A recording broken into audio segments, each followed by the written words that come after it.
بسم اللہ الرحمن الرحیم۔ السلام علیکم۔ نبی کریم صلی اللہ علیہ وسلم نماز فجر پڑھنے کے بعد عموماً ہماری طرف منہ کر کے بیٹھ جاتے اور پوچھتے کہ آج رات کسی نے کوئی خواب دیکھا ہو تو بیان کرو۔ راوی نے کہا ہے کہ اگر کسی نے کوئی خواب دیکھا ہوتا تو اسے وہاں بیان کر دیتا، اور آپ صلی اللہ علیہ وسلم اس کی تعبیر اللہ کو جو منظور ہوتی بیان فرماتے۔ ایک دن آپ صلی اللہ علیہ وسلم نے معمول کے مطابق ہم سے دریافت فرمایا، کیا آج رات کسی نے تم میں سے کوئی خواب دیکھا ہے؟ ہم نے عرض کی کہ کسی نے نہیں دیکھا۔ آپ صلی اللہ علیہ وسلم نے فرمایا، لیکن میں نے آج رات ایک خواب دیکھا ہے کہ دو آدمی میرے پاس آئے ہیں، انہوں نے میرے ہاتھ تھام لیے اور وہ مجھے ارض مقدس کی طرف لے گئے اور وہاں سے عالم بالا کی مجھ کو سیر کرائی۔ وہاں کیا دیکھتا ہوں کہ ایک شخص تو بیٹھا ہوا ہے اور ایک شخص کھڑا ہے، اور اس کے ہاتھ میں امام بخاری رحمۃ اللہ علیہ نے کہا کہ ہمارے بعض اصحاب نے غالباً عباس بن فضیل نے موسیٰ بن اسماعیل سے یوں روایت کیا ہے، لوہے کا انکس تھا جسے وہ بیٹھنے والے کے جبڑے میں ڈال کر اس کے سر کے پیچھے تک چیر دیتا، پھر دوسرے جبڑے کے ساتھ بھی اسی طرح کرتا۔ اس دوران میں اس کا پہلا جبڑا صحیح اور اپنی اصلی حالت پر آ جاتا اور پھر پہلے کی طرح وہ اسے دوبارہ چیرتا۔ میں نے پوچھا، یہ کیا ہو رہا ہے؟ میرے ساتھ کے دونوں آدمیوں نے کہا کہ آگے چلیں۔ چنانچہ ہم آگے بڑھے تو ایک ایسے شخص کے پاس آئے جو سر کے بل لیٹا ہوا تھا، اور دوسرا شخص ایک بڑا سا پتھر لیے اس کے سر پر کھڑا تھا۔ اس پتھر سے وہ لیٹے ہوئے شخص کے سر کو کچل دیتا تھا۔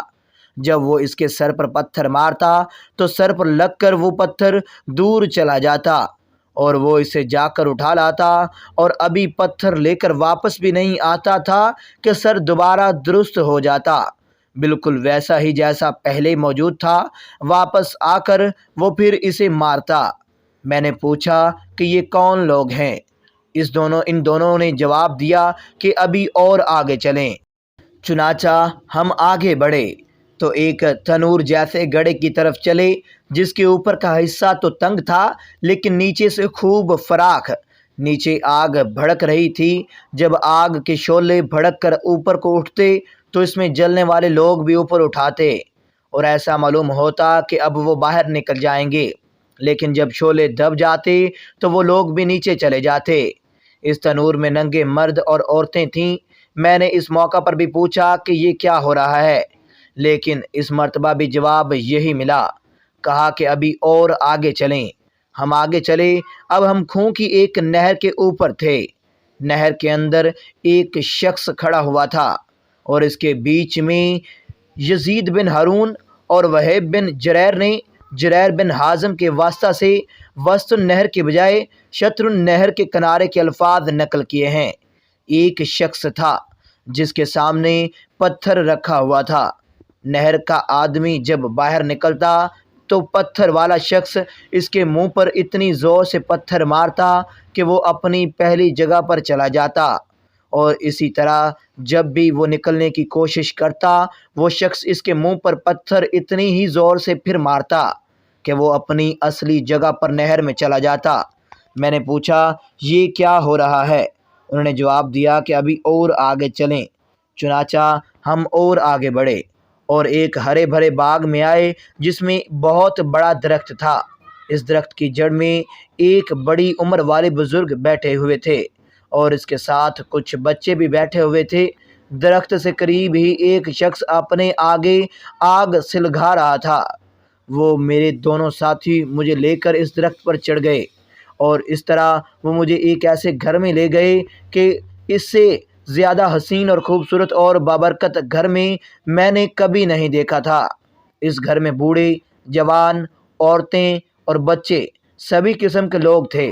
میرے ساتھ مجھے اس گھر سے نکال کر پھر ایک اور درخت پر چڑھا کر مجھے ایک دوسرے گھر میں لے گئے جہاں نہایت خوبصورت اور بہتر تھا۔ اس میں بھی بہت سے بوڑھے اور جوان موجود تھے۔ میں نے اپنے ساتھیوں سے کہا، تم لوگوں نے مجھے رات بھر خوب سیر کرائی، کیا جو کچھ میں نے دیکھا اس کی تفصیلات بھی کچھ بتلاؤ گے؟ انہوں نے کہا، ہاں، وہ جو آپ نے دیکھا تھا، اس آدمی کا جبڑا لوہے کی انک سے پھاڑا جا رہا تھا تو وہ جھوٹا آدمی تھا جو جھوٹی باتیں بیان کیا کرتا تھا۔ اس سے وہ جھوٹی باتیں دوسرے لوگ سنتے، اس طرح ایک جھوٹی بات دور دور تک پھیل جایا کرتی تھی۔ اسے قیامت تک یہی عذاب ہوتا رہے گا۔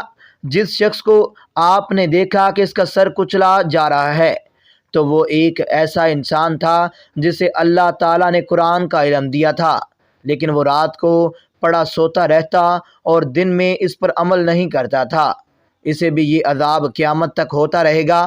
اور جنہیں آپ نے تنور میں دیکھا تو وہ زناکار تھے، اور جس کو آپ نے نہر میں دیکھا وہ سود خور تھا، اور وہ بزرگ جو درخت کی جڑ میں بیٹھے ہوئے تھے وہ ابراہیم علیہ السلام تھے، اور اس کے ارد گرد والے بچے لوگوں کی نابالغ اولاد تھی۔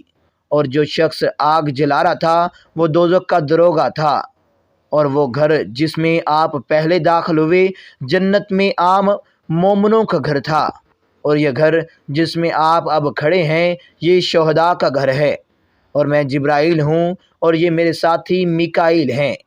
اچھا اب اپنا سر اٹھاؤ۔ میں نے جو سر اٹھایا تو کیا دیکھتا ہوں کہ میرے اوپر بادل کی طرح کوئی چیز ہے۔ میرے ساتھیوں نے کہا یہ آپ کا مکان ہے۔ اس پر میں نے کہا کہ پھر مجھے اپنے مکان میں جانے دو۔ انہوں نے کہا کہ ابھی آپ کی عمر باقی ہے جو آپ نے پوری نہیں کی، اگر آپ وہ پوری کر لیتے تو اپنے مکان میں آ جاتے۔